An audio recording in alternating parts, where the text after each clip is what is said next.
Welcome to Mr. Hutchings History, where the past comes alive. Let's dive into today's story. Hey there. Ready for another deep dive? This time we're going beyond those iconic Southern campaigns and heading north. To Chicago. Yeah, to Chicago in 1966. Ooh. You probably know about the victories with the Civil Rights Act and the Voting Rights Act. Yeah. But Yeah. what happened when King set his sights on the deeply ingrained inequalities of the North? Interesting. That's what we're unpacking today. Very interesting. What's so fascinating about this period is that King recognized that legal rights were just the first step. Yeah. You know, he saw that true equality was about more than just Yeah. desegregated lunch counters. It was about Right. addressing those economic disparities that kept Black communities Mm. trapped in cycles of poverty. Yeah, so paint us a picture of what life was actually like for Black Americans in Chicago at that time. Imagine Chicago in 1966, a bustling city Okay. of 3 million people. 3 million. But with nearly 700,000 Black residents largely confined to Well, overcrowded and under-resourced neighborhoods. While Jim Crow laws didn't exist in the North, right? segregation persisted in more subtle but equally devastating ways. Okay. Think about it. Some schools were so overcrowded Wow. that kids had to attend in shifts. Oh, wow. How can you even begin to get a quality education in that kind of environment? That's unbelievable. It's almost like the fight shifted from dismantling obvious barriers Right. to battling these invisible walls of economic inequality. Yeah. So out of all the northern cities, why did Chicago become King's Battleground? Chicago was strategically chosen, and not just because it had a large Black population. Right. What made it unique was the existing foundation of activism. Okay. Groups like CORE had already been organizing sit-ins, and there had been major student-led school boycotts in 1963. Oh, wow. So the spirit of resistance was already burning. So there was a spark waiting to be ignited. Exactly. It wasn't like King was walking into a vacuum. Exactly. And unlike some other northern cities, Okay. where local leaders resisted outside intervention, Chicago's activists were open to collaborating with King and the Southern Christian Leadership Conference, or the SCLC. Okay. They saw him as a powerful ally who could amplify their message on a national stage. Okay, so a receptive community, a history of activism, Right. sounds like a recipe for change. Yeah. What about the political climate? Was Chicago's leadership on board with King's message? Well, here's where it gets complicated. I was going to say, I'm waiting for the... Mayor Richard Daley was a powerful figure who needed Black votes to stay in power. On the surface, he presented himself as pro-civil rights. So King saw potential in working with Daley, Okay. believing he could influence real change. But as we'll see, Oh, here it comes. the political realities of Chicago proved to be much more complicated. I'm sensing a but coming. It sounds like the challenges King faced in Chicago were fundamentally different from those he had encountered in the South. You're absolutely right. In the South, the enemy was clear. Jim Crow laws, blatant segregation. Often violent enforcement by racist officials, Right. but in the North, Right. racism was more insidious. It was woven into the fabric of economic policies, housing practices, Oh, wow. and systemic neglect. Instead of a fire hose, Yeah. you had a slow drip of poison. It's like trying to fight a ghost. Yeah. How do you even pin down the enemy Right. when it's this invisible web of systemic inequalities? Right. How did that affect King's strategy? Well, at first, even King himself Yeah. wrestled with finding the right approach. Okay. You know, he spoke about mobilizing Black Chicagoans, but the path forward wasn't as clear-cut as it had been in the South. Yeah. Direct action tactics that worked against specific segregationist laws Right. didn't translate easily to the North's more complex Yeah. and deeply rooted problems. Yeah. It's one thing to demand access to a lunch counter. It's another to dismantle Exactly. the economic systems that keep entire communities trapped in poverty. Okay. So how did King and the SCLC finally decide to tackle this northern challenge? By the spring of 1966, Okay. they landed on housing discrimination as their central focus. Oh. They recognized it as Okay. a key that unlocked so many other problems. Okay. Think about it. If you're stuck in a dilapidated ghetto, Yeah. your job opportunities are limited. Right. Your kids go to underfunded schools. Mm. And access to health care is probably abysmal. It's like Yeah. a domino effect, like Yeah. one inequality triggering another. Yeah. Oh, wow. Yeah, Yeah. I see what you mean. It's like trying to treat a symptom without addressing the underlying disease. Right. So how do they take on this housing issue? They launched a series of marches, protests, Right. and even sit-ins right in front of real estate offices. Hmm. Their goal was to expose Yeah. those discriminatory practices that kept Black families trapped in these neighborhoods. Hmm. For instance, real estate agents would often steer Black families Oh, wow. away from white neighborhoods, even if they could afford it. Wow. Or they'd manipulate white homeowners into selling their houses cheaply. Yeah. Through fear-mongering tactics, this was known as blockbusting. Yeah. These practices further segregated neighborhoods and denied Black families Hmm. opportunities to build wealth through homeownership. Yeah. Wow. Wow. Man, that's just infuriating. So they're shining a spotlight on these insidious practices, Right. putting pressure on Daley. Yeah. But did it actually work? Well, Did they achieve anything close to the successes of the South? that's where the story takes another turn.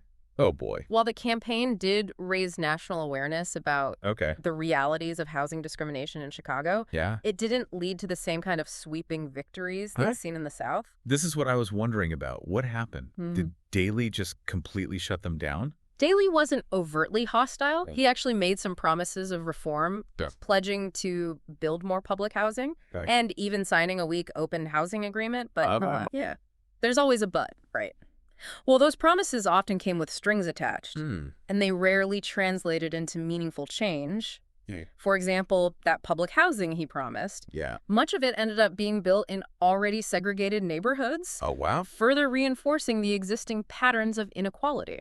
So it sounds like Daley was more interested in appearing to address the problem Right. than actually solving it. Exactly. Oh, yeah. And remember, Daley was a master politician. He knew how to use his power to control the narrative Yeah. and deflect criticism. Wow. He even tried to paint King as an outsider who didn't understand the complexities of Chicago. Wow. Classic political maneuvering. Right. But I'm curious, how did King react to these roadblocks? Did he change his tactics or approach? He did. Okay. King realized that the strategies that had worked in the South Right. wouldn't be as effective in Chicago. Yeah. The power structure in the North was more diffuse, and the lines of segregation weren't as clear-cut. So what did he do? He began to focus more on building coalitions Okay. and working with local community organizations. Okay. He also started to speak more explicitly about the need for economic justice, Okay. arguing that true equality couldn't be achieved without addressing the systemic inequality Right. that kept Black communities trapped in poverty. This is what I find so fascinating about this period in King's work. Yeah. It's almost like Chicago forced him to evolve his thinking, Right. to move beyond the legal framework of civil rights and grapple with these deeper issues of economic injustice. You're hitting on a key point. Yeah. Chicago was a turning point for King.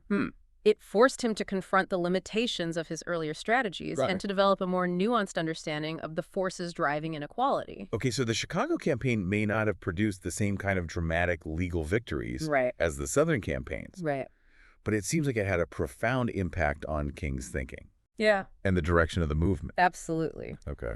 And this is where historians have really wrestled with the legacy of the Chicago campaign. Some, like those who take a social history approach, You're okay? argue that Chicago highlighted the limitations Okay. of the strategies that had worked so well in the South. Yeah.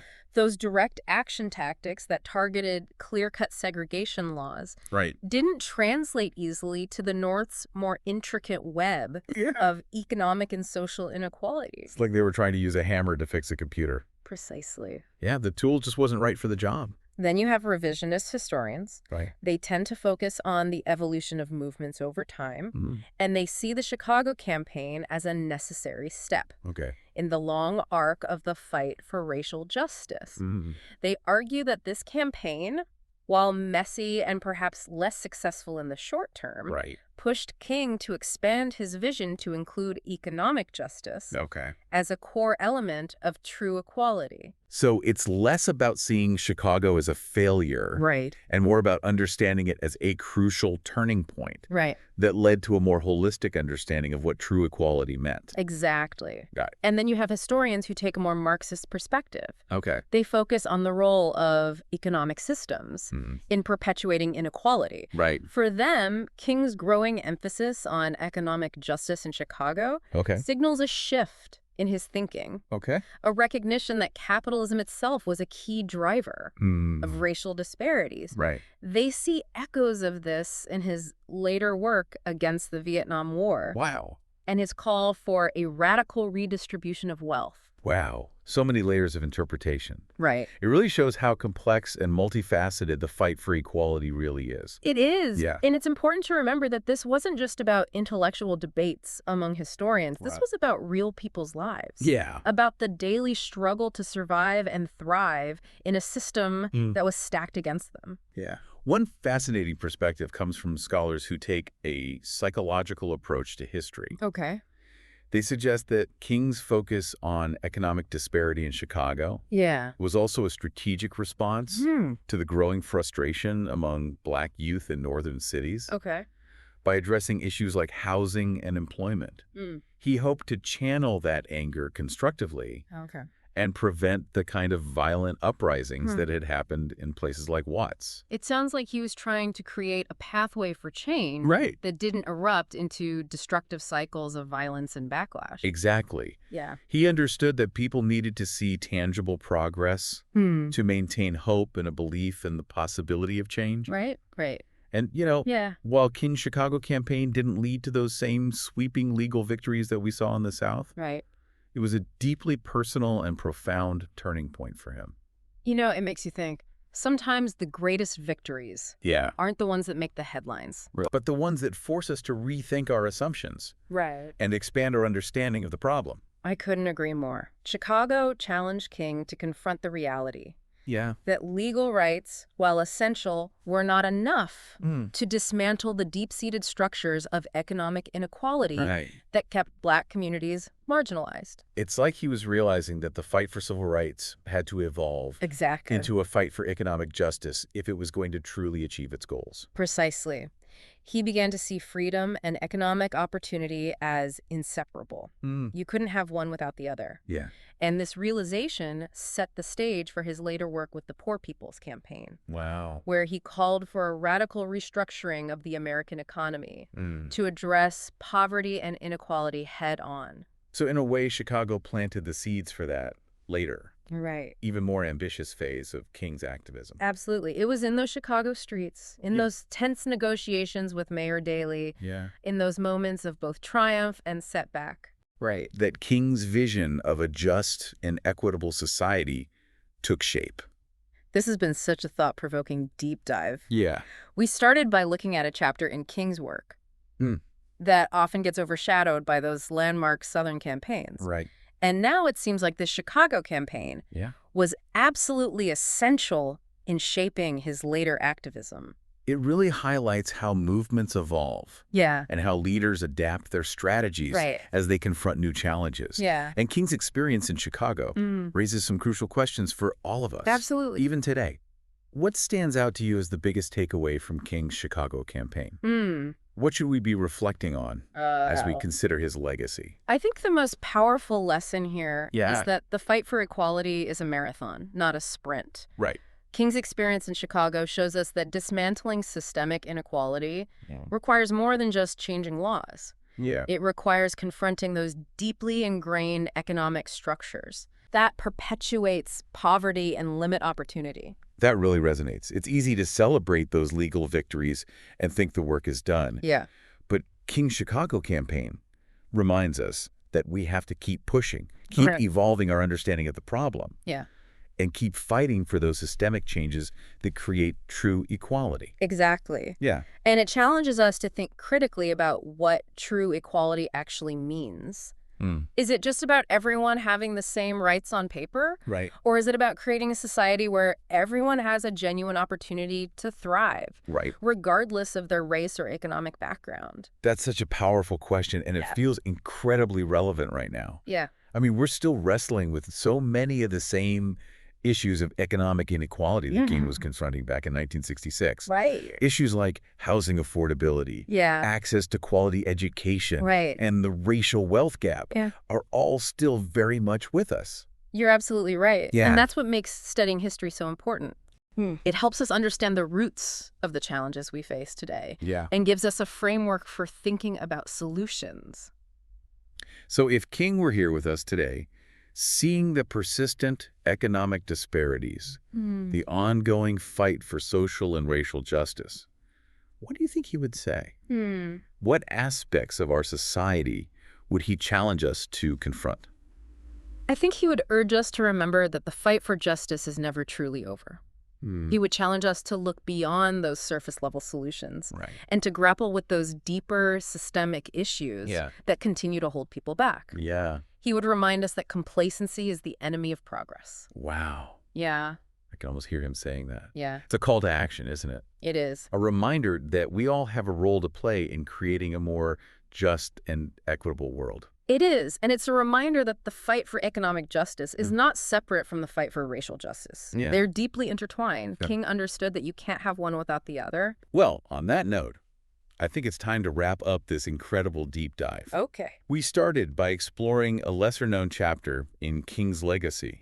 And ended up uncovering a wellspring of insights that feel incredibly relevant to the challenges we face today. It's been a fascinating journey. It has. And I hope our listener has come away with a deeper understanding of King's work, his evolving vision, and the ongoing struggle for economic justice. Absolutely. And for anyone listening who wants to delve deeper into this topic, be sure to check out the show notes for some recommended reading. But until next time, stay curious and keep those brains buzzing. Thanks for listening to Mr. Hutchings History. Keep exploring, and we'll see you next time.